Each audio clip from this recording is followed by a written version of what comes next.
Welcome to Don't IEP Alone, the only podcast dedicated to helping parents navigate the IEP process and hosted by a special education advocate. Your host has been attending IEP meetings for over a decade and has helped thousands of parents go from an IEP rookie to an IEP all-star. Be prepared to learn tips that will be a total game changer for you as a parent advocate and, most importantly, your child's outcomes. Partnered with the award-winning Blog a Day in Our Shoes, you'll be confident, knowledgeable, and actually looking forward to your next IEP meeting. Don't IEP alone. Get ready. Here's your host, from suburban Philadelphia, Lisa Leitner. Hey, welcome back. It's Lisa. Today's topic is going to be truancy. Fun stuff. It is April or May by the time you hear this. I don't know when I'm going to publish it. So by this time of year, kids have often really racked up some absences, depending on your disability. And an IEP is not a get-out-of-jail-free card. A couple of years ago in Reading, Pennsylvania, which is in the county directly north of me. Reading is Pennsylvania's fourth largest city, or at least it used to be. Cute little town. Anyway, a mom, and not a wealthy mom, not by any means, single mom, several kids, and I forget the reason for the kids being truant, but mom was living in poverty, or the family was living in poverty, and was brought up on truancy charges by the school, and they put her in jail. The judge at the truancy court sent her to jail, and she died. I do not recall the reasons how or why she died in jail, but she died in jail, thus leaving some kids orphaned. And since then, for a while, truancy was really kind of on everyone's radar, and how truancy courts and truancy policies are very much discriminatory against the single moms, those living in poverty, and so on, because of the fines, and they can't afford the fines and all that. What's interesting is, first of all, if you want to go to your state Department of Ed website and see what the attendance requirements are and what your state defines as truant, how many days and all that. It's either going to be on your state Department of Ed website or look at your school district website. They should have an attendance policy on there. But what's interesting is that before NCLB, No Child Left Behind, schools didn't even really, I know we all have that image of the truant officer from the school from the 1950s, like going out and getting the kids. But until No Child Left Behind, schools were not required to report in attendance and truancy and all that stuff. So it's really a modern day phenomenon as far as actually keeping track of, they've always kept track of attendance, but really paying attention to this issue. I've been to truancy court with clients several times. I'm not a lawyer, and I don't play one on the internet. I've just been there as moral support and to help parents define their issues and help them. I certainly don't represent people in court or anything like that, but help them define their issues to the truancy judge. Our truancy court is just held at our local district courts. It's the same district court judge who hears a lot of other things, but he or she also hears truancy charges. I have not found them to be particularly forgiving. I mean, their job is to ensure that kids get to school, and that's what they do. I've seen every client that I've ever had, and when I've been there, there have been other parents there ahead of us who were not clients of mine or who I did not know, but since you're sitting there, you get to listen in. Most of the time, they've been given out either fines or extensions. Like, you have 30 days, 60 days to turn this around and get back on track. But I haven't found them to be particularly forgiving. The underlying message always was, well, you have to get your kids to school. So what do you do if your child has a lot of medical appointments, your child has chronic illness, and so on? The best advice that I can give is that you have to be proactive about this. Get it noted in the IEP, get it written in your parent concern section, get it in present levels. Always have a doctor's note for each and every incident. And have a plan. Have a plan for the child to get their work. If your child is one who is chronically ill, I would have a plan of, if they are home for X number of days, can a teacher be sent to get them moved to homebound and things like that. What you want is you're going to need to have your paper trail and your documentation that you've been trying to solve the problem. That, in my experience, is what saves parents. You want to show that you're trying to be collaborative, that you're being proactive, that you too want your child in school and you're trying, but you just have a lot of roadblocks in your way that are preventing your child from getting to school all the time. I know when Kevin has a lot of specialists to see, it takes a lot of extra phone calls and a lot of extra work, but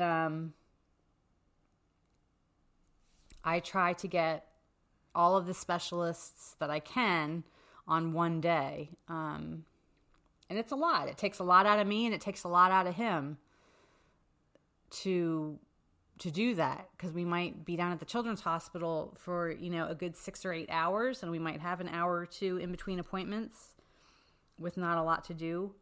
But that way he only has to miss one day of school for 3 appointments instead of 3.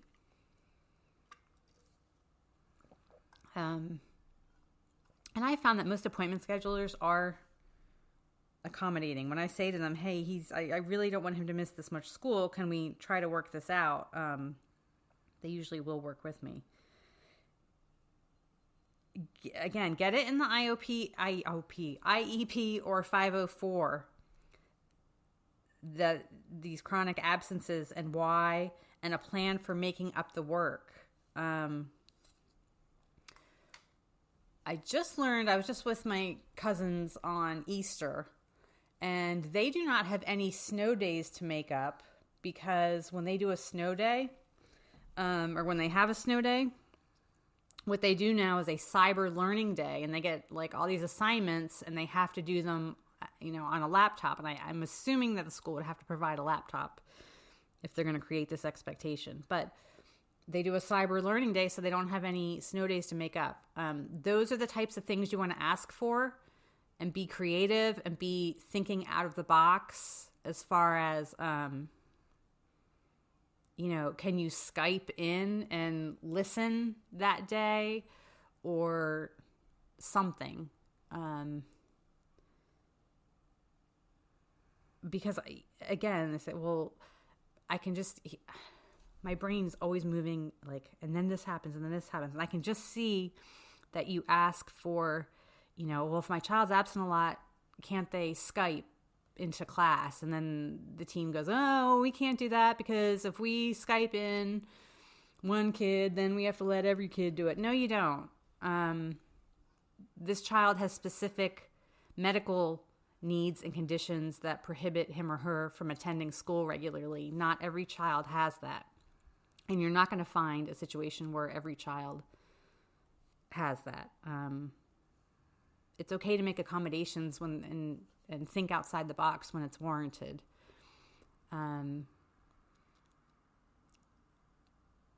But another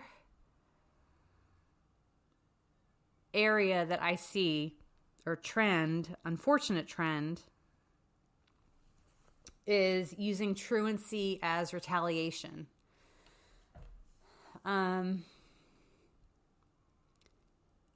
I don't know I don't know if this would be covered in a Freedom of Information Act or a Right to Know Act request. If you could request from the district how many children or how many families they referred to truancy court, and then how many of those children have disabilities. But I've found anecdotally that it's very hit or miss. That there isn't a consistent pattern in schools calling the truancy court on people.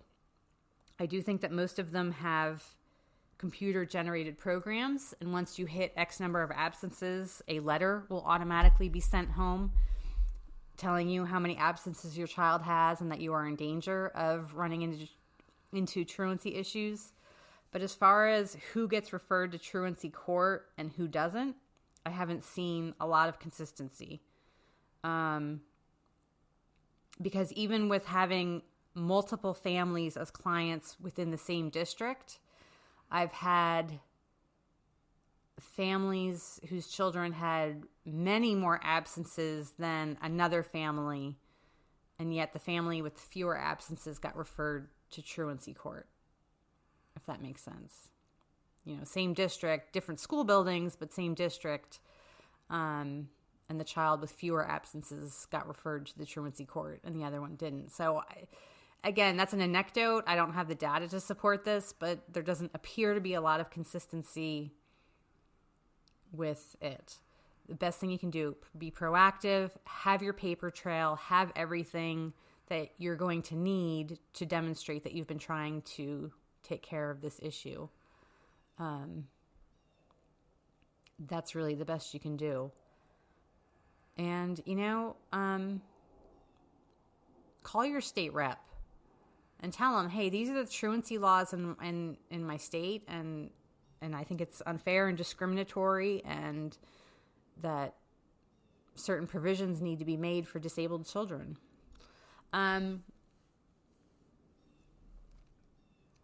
shouldn't or couldn't or won't talk about truancy without doing a quick mention of school refusal, which is kind of a newer phenomenon of kids just absolutely refusing to go to school. It's only, I haven't heard of it until past few years or so. That's going to require an FBA and an evaluation to determine the root of the cause. But again, document it and document that you're trying to take care of the problem. That's really the best you can do. Okay, so that's it on truancy. Hopefully most of you have nothing more than a few weeks left of the year anyway. Hopefully you can make it through without too many more issues. So good luck. Keep your paper trail. And that's really the best you can do. Have a great day. Thanks for listening to the Don't IEP Alone podcast. No parent should have to IEP alone. And with a day in our shoes, you don't have to. For more IEP assistance and letter templates, visit adayinourshoes.com. For ongoing assistance and support, follow our Facebook page and group.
touch me, I could fly up to the sky.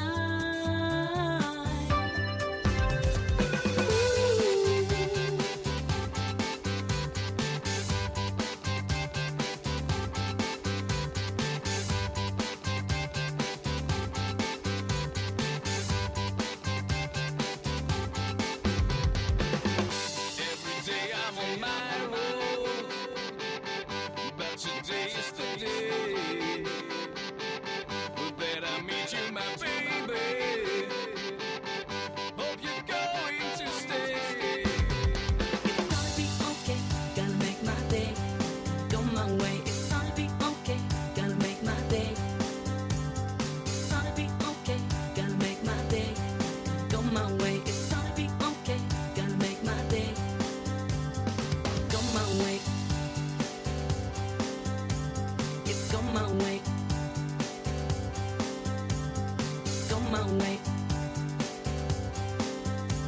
It's go my way.